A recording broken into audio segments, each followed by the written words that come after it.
This is the first time in nearly 8 months that the 5 permanent members of the UN Security Council, plus Germany, have sat down at the negotiating table with Iran. In the interim, the US and EU have continued to slap ever more crippling, strict sanctions on Iran, which is doing a great deal of damage to the country's economy.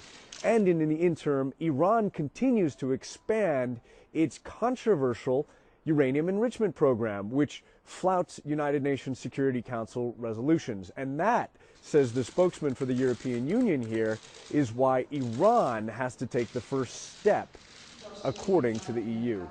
What comes out of this meeting does depend very much on the Iranian reaction to what we propose, I think. I mean, it is the Iranian, the onus is very much on the Iranians. They are, of course, in breach of Security Council resolutions and Board of Governors, IAEA resolutions as well.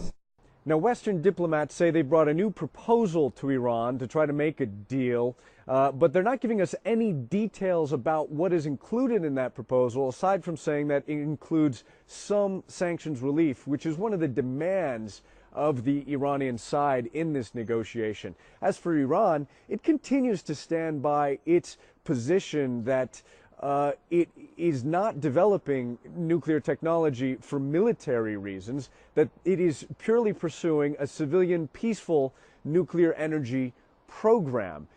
The supreme leader of Iran, Ayatollah Ali Khamenei, he repeated this message in a speech that he gave a week and a half ago. He also said the demands, particularly led by the U.S., are unfair, and he repeated his message of defiance, saying that Iran would never surrender to U.S.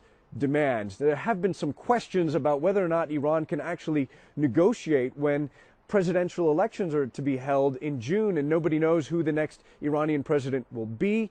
Well, a U.S. official here says that the person who really controls the nuclear file in Iran is Supreme Leader Ayatollah Ali Khamenei, so that question will rest with him no matter who wins the June presidential elections. We'll just have to wait until Wednesday to see what the Iranian response to the new P5+1 proposal is. But nobody here in Almaty is optimistic or predicting any major deal to be reached on the second day of talks here. Ivan Watson, CNN, Almaty.